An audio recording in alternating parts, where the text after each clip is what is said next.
Kanchipuram Varamahalakshmi Silks, the Grand Banarasi Mela. First time ever in Hyderabad starting from November 1st.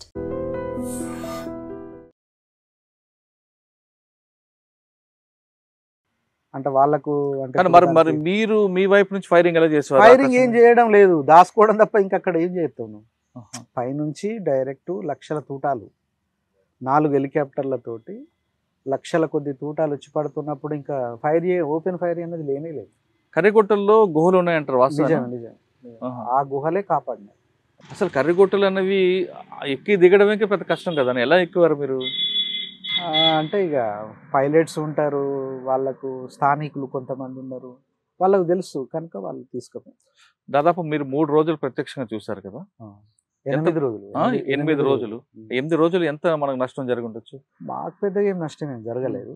వాళ్ళ వైపు వాళ్ళకు కూడా అంటే army నుంచి అంటే ఏంటిది వాళ్ళ వైపు నుంచి కూడా అర్ధసైనిక బలగాల వైపు నుంచి కూడా క్యాజువాలిటీస్ జరిగినాయి అని చెప్తున్నారు. మరి మీ దగ్గర రాకెట్ లాంచ్లు ఉన్నాయి కదా, మీరు రాకెట్ లాంచ్ డ్రోన్ కానీ హెలికాప్టర్ ఫైర్ చేయొచ్చు కదా? రాకెట్ లాంచర్లు అనేటివి ఉన్నాయి, 1-2 చేసుకున్నాయి తప్ప అవంతా హెవీ ఏం కాదు కదా. వాళ్ళ దగ్గర కూడా చాలా ఉన్నాయి కదా. కానీ మరి అటువైపు నుంచి ఫైర్ చేశారు అంటే మీరు కంప్లీట్ గా దాక్కోవడం తప్ప మీరు ప్రతిఘటించే అవకాశమే లేదు అక్కడ.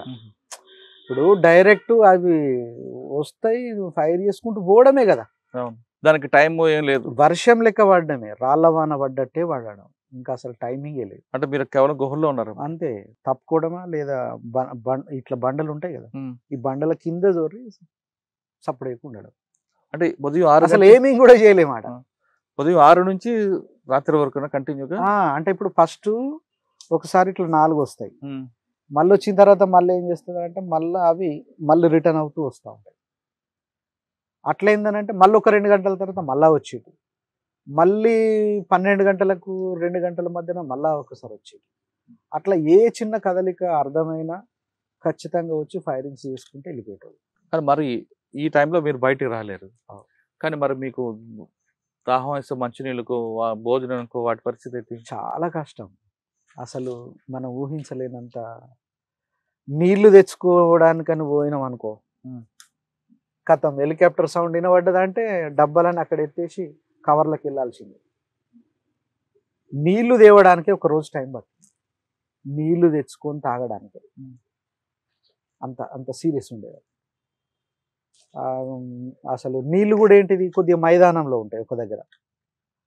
స్పీడ్గా ఉరికి అంటే ఇట్లా హెలికాప్టర్లు ఇట్లా ఫైరింగ్ చేసుకుంటూ పోయిన తర్వాత స్పీడ్గా ఉరికి నీళ్లు పట్టుకొని ఉరికి రావాలి అంతే, లేకపోతే మధ్యలోనే అయిపోవడం. కొన్నిసార్లు ఒకసారి డైరెక్ట్ హెలికాప్టర్స్ అర్థం కాకుండా వచ్చేసినాయి. వీళ్ళు నీళ్ళు తీసుకోవడానికని మైదానం పోయిండు, ఆ సౌండ్ విన్నారు, ఆ డబ్బులన్నీ పడేసి వెంటనే ఊరికొచ్చింది. డబ్బాలు చూసిండు. అలా ఎన్ని రోజులు? 8 రోజులా? 8 రోజులు. అంటే మా బ్యాచ్ 8 రోజులు, ఇంకా కొద్ది మంది అయితే దాదాపు చాలా మొత్తం. మరి 8 రోజులు మీ భోజనం ఎలా? కదా చాలా కష్టంతో. ఇప్పుడు నీళ్లు తెచ్చుకోవడం, మళ్ళీ హెలికాప్టర్లు అన్నీ వెళ్ళిపోయిన తర్వాత, అది అటు పోయిన తర్వాత వీళ్ళు పోయి స్పీడ్గా నీళ్ళు పట్టుకొని రావడం. ఇప్పుడు పొగ కూడా డ్రోన్స్ చూడగలుగుతాయి. అవును, మరి ఏం చేసేవారు పొగ రాకుండా? ఇక పొగ రాకుండా అన్నప్పుడు ఆ గుహలలోనే ఇంకొక టన్నెల్ కొట్టి అక్కడ పెట్టేటోళ్ళు అన్నట్టు రాత్రిపూట. ఆ తర్వాత బయటికి కూడా కనిపించేది కాదు, అంత సీరియస్గా ఉంది. తిండి అనేది ఇక దాదాపు అందరూ మర్చిపోయిండు. ప్రాణం కాపాడుకోవడం ముఖ్యం. అసలు తిండి ఒకవేళ ఉన్నా కూడా చాలా. ఇటువంటి పరిస్థితులు గతంలో పోలీసు వైపు నిర్బంధం వచ్చినప్పుడు పార్టీ ఏం చేసేది అంటే చుట్టుపక్కల ఎక్కడో దగ్గర దాడులు చేసేది, ఎందుకంటే ఈ దాడులకి పెద్దాడు అని చెప్పడానికి. ఆ విధంగా అక్కడ మీకు ఆపరేషన్ కరిగొడ్లు స్టార్ట్ అయినప్పుడు చుట్టుపక్కల ఎవరు కూడా మిగతా వాళ్ళు ఎవరు దాడులు చేయలేదా? అసలు అవకాశమే లేదు. ఎందుకంటే అన్ని క్యాంపులు, కార్పొరేట్ సెక్యూరిటీలో భాగంగా అన్ని క్యాంపులు వచ్చేసినాయి.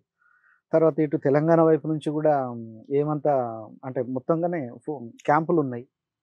తర్వాత మహారాష్ట్ర వైపు అటు నేషనల్ పార్కు దిక్కు కూడా క్యాంపులే, అసలు పోవడానికే వీల్లేదు. కనుక అప్పటికే ఇంకా ఫైరింగ్స్ స్టార్ట్ అవుతున్నా ఇక్కడనే డైరెక్ట్ ఒక యుద్ధం లెక్కనే జరిగింది. 8 రోజులు యుద్ధం. 8 రోజులు యుద్ధం తర్వాత సరెండర్ అవుదాం అనుకున్నారా, లేదా ముందే అవుదాం అనుకున్నారా? ఏది నేనా? ఇక అక్కడ 8 రోజుల యుద్ధం తర్వాత సరెండర్ అవుదాం అనేది ఏం అనుకోలేదు కానీ అంటే అక్కడ జనరల్గా అనేక ఫైరింగ్స్ జరిగినాయి. తర్వాత లైఫ్లో ఒకసారి నెమరేసుకుంటే 35 సంవత్సరాలలో 92 నుంచి మొదలు పెడితే కనీసం 30 సంవత్సరాలలో గెరిల్లా జీవితం ఎక్కువ ఉంటుంది. అంటే ఒక రకంగా 30 సంవత్సరాల గెరిల్లా జీవితం. వయసు ఏమో తక్కువ కానీ వయసు 45, గెరిల్లా జీవితం 30 అని అంటే ఇక మీరు ఊహించుకోవచ్చు.